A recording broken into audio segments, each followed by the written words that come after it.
అష్టావక్ర గీత 5వ అధ్యాయం 1వ శ్లోకం.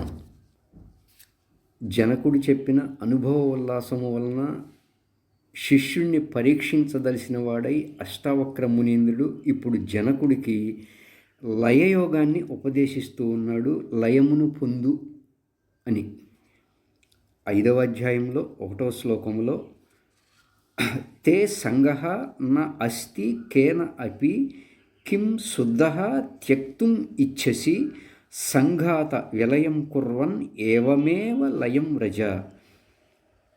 ఓ శిష్య, నీకు ఎక్కడా దేనితోనూ కూడా సంగత్వము లేదు. ఓకే, ఆకాశానికి మేఘాలతో సంగత్వం ఉండదు, అలాగే ఆత్మజ్ఞానికి దేనితోనూ సంగత్వం ఉండదు, తామరాకుకి నీటి బిందువులతో సంబంధం ఉండదు, అలాగే ఆత్మజ్ఞానంతో ఉన్న ఆత్మజ్ఞానికి దేనితోనూ సంగత్వం ఉండదు, తెరకి దృశ్యాలతో సంగత్వం ఉండదు, అలాగే ఆత్మజ్ఞానంలో ఉన్న ఆత్మజ్ఞానికి దేనితోనూ సంగత్వం ఉండదు, అద్దానికి ప్రతిబింబంతో సంగత్వం ఉండదు, అలాగే ఆత్మజ్ఞానముతో ఉన్న ఆత్మజ్ఞానికి దేనితోనూ సంగత్వం ఉండదు, సరస్సుకి పైన పక్షితో చంద్రునితో సంబంధం ఉండదు, ఆత్మజ్ఞానికి అలాగే దేనితోనూ సంబంధం ఉండదు, సూర్యునికి భూమిపై జరిగే వ్యవహారాలకి దేనితోనూ సంగత్వం ఉండదు, ఆత్మజ్ఞానికి అలాగే దేనితోనూ సంగత్వం ఉండదు.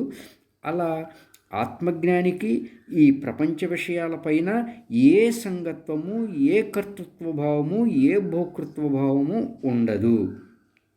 ఓకే, ఎక్కడ దేంతోనూ నీకు సంగత్వం లేదు. వెరీ గుడ్ శిష్య, నువ్వు ఒక శుద్ధ స్వరూపానివి, నువ్వు ఒక సాక్షి స్వరూపానివి, నీకు సంగత్వమే లేదు. అంటే దేంతోనూ సంగత్వమే లేనప్పుడు నువ్వు అసలు దేన్ని త్యజిస్తావు?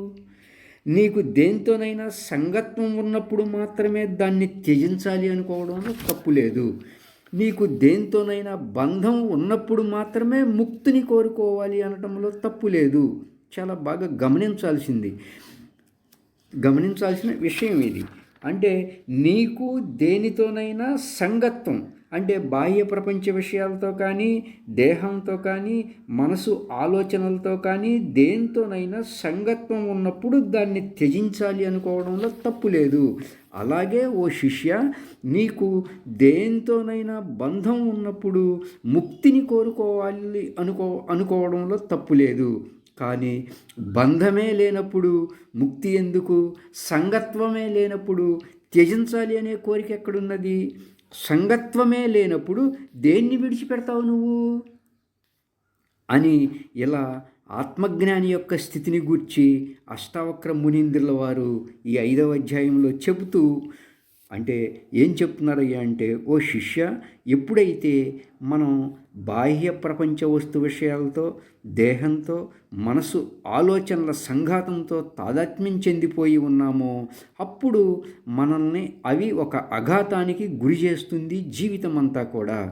కాబట్టి నువ్వు ఈ బాహ్య ప్రపంచ వస్తు విషయాలతో ఉన్న సంగత్వాన్ని, దేహంతో ఉన్న తాదాత్మ్యాన్ని, మనసు ఆలోచనలతో ఉన్న తాదాత్మ్యత భావాలను వీడి నీ ఆత్మస్థితిలో, నీ స్వస్థితిలో లయమును పొందు అని చెబుతున్నారు. అంటే మొదటగా ఓ శిష్య, ఈ బాహ్య ప్రపంచంతో ఉన్న తాదాత్మ్యతను వీడాలి నువ్వు. ఆ తర్వాత దేహంతో ఉన్న తాదాత్మ్యతను వీడాలి. ఆ తర్వాత మనసు ఆలోచనలతో ఉన్నటువంటి తాదాత్మ్యతను కూడా వీడాలి. అప్పుడు వీటికి అతీతంగా ఉన్న ఆ చైతన్య స్వరూపాన్ని, నేను అనే ఆత్మజ్ఞానాన్ని పొంది ఆత్మనిష్టతో ఒక చైతన్య స్వరూపంగా నువ్వు నిలిచిపోవాలి శిష్య.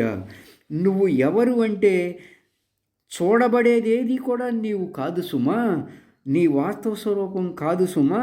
నువ్వు ఈ బాహ్య ప్రపంచ వస్తు విషయాల్ని, నీ దేహంలో జరిగే మార్పుల్ని, నీ మనసు ఆలోచనల్ని చూచేవాడివి. కేవలం నీ వాస్తవ స్వరూపం చూచే స్వరూపం, అంటే సాక్షి స్వరూపం. నువ్వెవరు అంటే నువ్వు ఒక సాక్షి స్వరూపానివి. ఈ బాహ్య ప్రపంచ వస్తు విషయాల్ని చూచేవాడివి, దేహం యొక్క మార్పుల్ని చూచేవాడివి, నీ మనసు ఆలోచనలు కూడా నువ్వు చూచేవాడివి. దీన్నే ఆత్మవిజ్ఞానం అంటారయ్యా. ఈ ఆత్మవిజ్ఞానాన్ని పొందటం ద్వారా మన స్వస్థితిలో మనం లయమవ్వాలి. ఈ బాహ్య ప్రపంచంతో తాదాత్మ్యం చెందటం అన్న భావనను, దేహాభిమానంతో తాదాత్మ్యం చెందటం అన్న భావనను, మనసు ఆలోచనలతో తాదాత్మ్యత చెందటం అనే భావనని, ఈ మూడిటిని మన స్వస్థితిలో లయం చేసుకోవాలి అని లయయోగం గురించి అష్టావక్ర మునీంద్రుల వారు శిష్యుడికి చెప్పటం జరిగింది 5వ అధ్యాయం 1వ శ్లోకంలో.